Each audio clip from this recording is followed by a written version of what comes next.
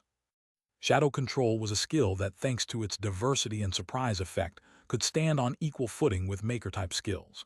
It was without a doubt a great skill. It was just that Bai Zemin expected more. "Scoundrel, you think manipulation-type skills are easy to get?" Lilith shook her head. Lilith used to think that manipulation-type skills were just stronger skills than the rest. But thanks to Fire Sorrow, she finally knew that these skills were on different scales than the rest. After a little hesitation, Lilith decided to tell Bai Zemin a little about skills. "Zemin, manipulation-type skills are trap skills, so to speak. These skills literally allow you to manipulate different types of universal laws. Even geniuses among geniuses can take tens of thousands of years, and even hundreds of thousands of years to manipulate a law, but even then it will hardly come to compare to someone who possesses the manipulation skill of the same law." Lilith paused, and seeing that Bai Zemin was looking at her waiting for her next words, she continued, I'm not quite sure about this, but I think I know who has the skill darkness manipulation." "Oh," Bai Zemin narrowed his eyes, and even though in his heart he believed he had the right answer, he still asked, "Who is it?" "It's Lucifer," Lilith said in a serious voice. "Lucifer, the lord of the demonic army."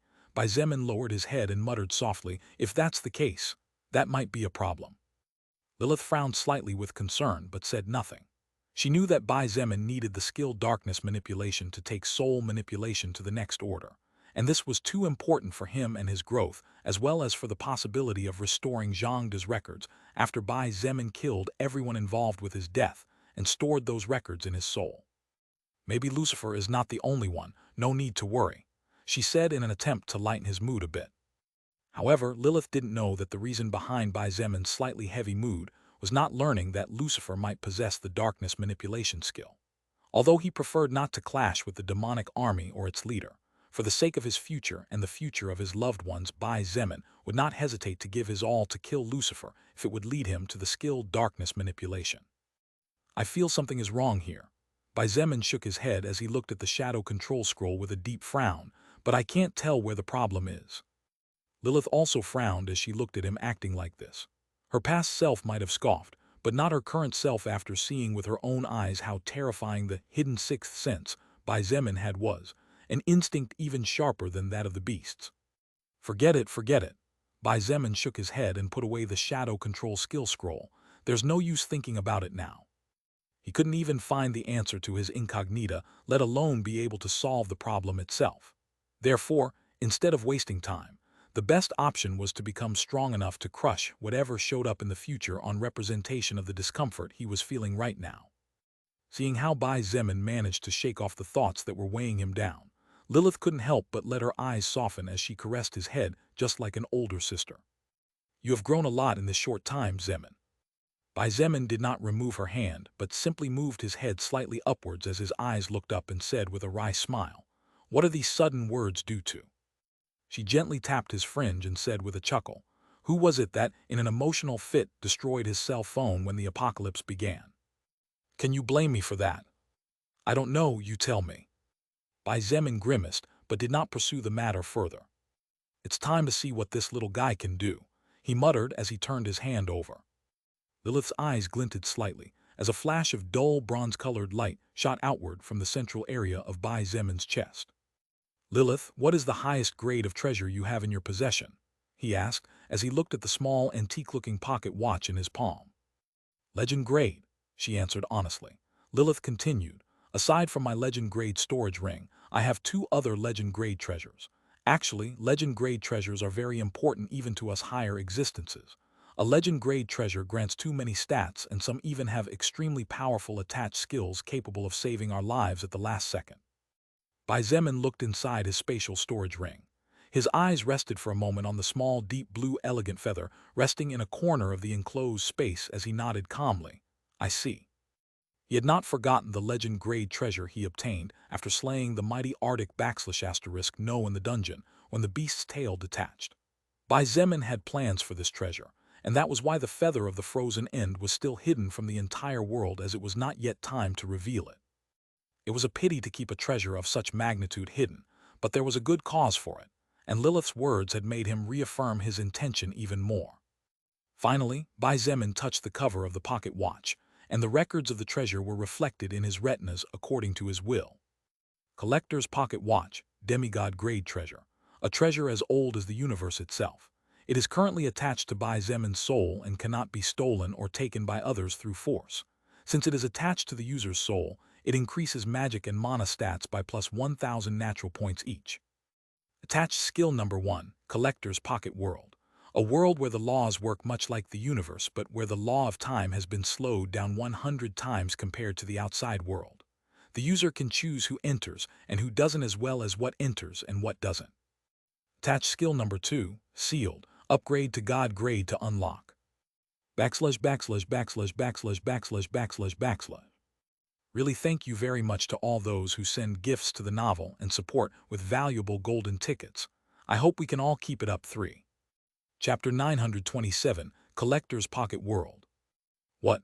Bai Zemin gasped in shock and automatically jumped to his feet as he looked at the bronze clock with eyes filled with disbelief. Seeing his reaction and noticing the shock Bai Zemin felt, Lilith couldn't help but feel slightly surprised. Bai Zemin was under the effect of the skill Blood Berserker's wrath with 2 triggers shot, and almost 20% of his rationality consumed by anger and sadness, but yet here he was, literally jumping in shock. She subconsciously glanced at the bronze watch, and her ruby eyes glittered slightly. She was also curious to know the records and power of a demigod-grade treasure, as this might be one of the few times in her life that she would come in contact with one. Bai Zemin looked at her with a somewhat funny expression on his face and slowly extended his palm outward as he staggered. Lilith, why you, take a look at this." Lilith took the bronze-colored watch, and after looking at Bai Zemin for a moment, she looked at the treasure in her hands while narrowing her eyes at the records before her eyes. After about 5 seconds, and as Bai Zemin looked at Lilith with a nervous expression on his face, he noticed how her pupils trembled slightly, followed by a soft gasp that slipped from her slightly open lips. "This?" Lilith looked up somewhat comically as she resembled a rusty robot. Her ruby-colored eyes trembled noticeably as she gazed with surprise into Bai Zemin's blood-red eyes and said with obvious shock, Zemin, this watch has a whole world inside it. And besides, the law of time runs faster inside by 10 times compared to outside." Lilith was so surprised, and the shock in her heart was so great that she couldn't help but ask Bai Zemin something that she had just confirmed for herself. That seems to be the case." Bai Zemin nodded and swallowed audibly as he gently took the watch back.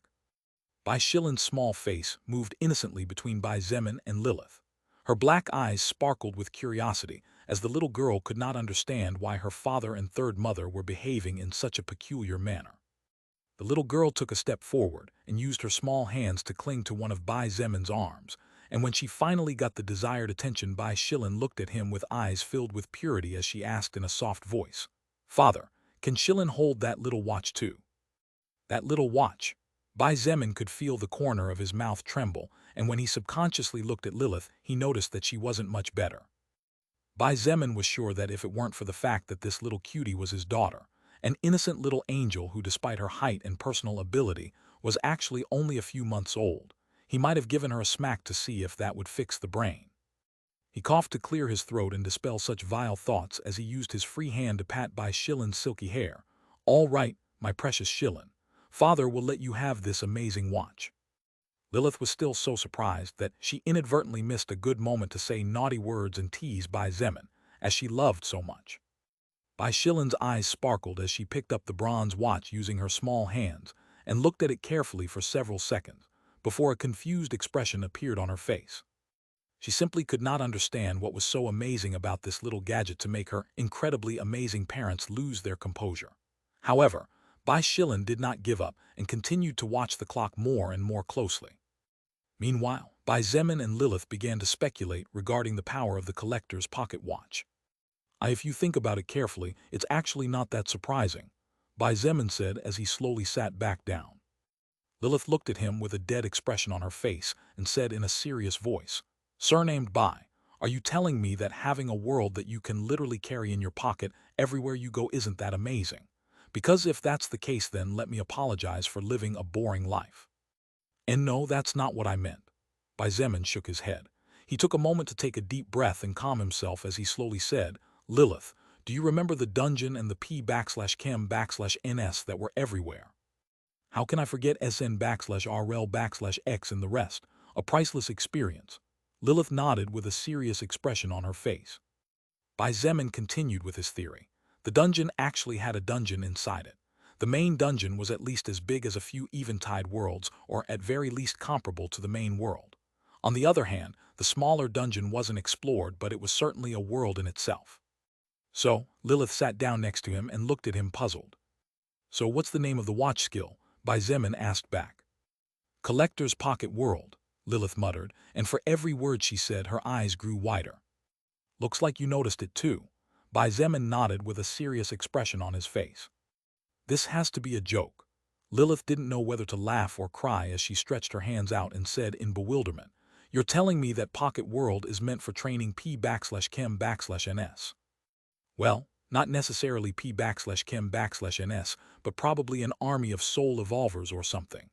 Bai Zemin stood up and said now more calmly, "We just have to see what the limits are and what can be done in this world that exists inside the bronze watch. My dear Shilin." Bai Zemin's words stuck in his throat and his face went white as he turned around to look at Bai Shilin, because when he planned to borrow the watch back from her, he saw something that for a moment made him panic. Standing no more than 2 or 3 steps away from where Bai Zemin and Lilith were sitting and talking a second ago, Bai Shilin stood with a frown on her face as she slowly pulled the bronze watch now covered in saliva from the inside of her mouth. Bai Shilin looked at Bai Zemin with a pitiful expression on her little face as she growled under her breath, "Father, what's so amazing about this machine? Shilin has looked at it several times but found nothing amazing other than its endurance. Shilin is so strong that she can even hit Uncle Kong Jun several times, but Shilin can't break this little clock. It doesn't even taste good." Bai Zemin's mouth opened comically as his eyes followed the movement of the strings of transparent saliva that dangled and slowly fell to the ground. Shilin," Bai Zemin looked at her and swallowed as he asked softly, "How did you manage to put that watch in your mouth? Is that a skill of yours?" Although the collector's pocket watch was just as its name indicated, a pocket watch, it was not something a person could put in their mouth just like that. Its size was certainly bigger than what Bai Zemin could open his mouth wide, so for him, it was out of the question to even try. "Skill, it's not." Bai Shilin shook her head and said in an innocent voice, "See."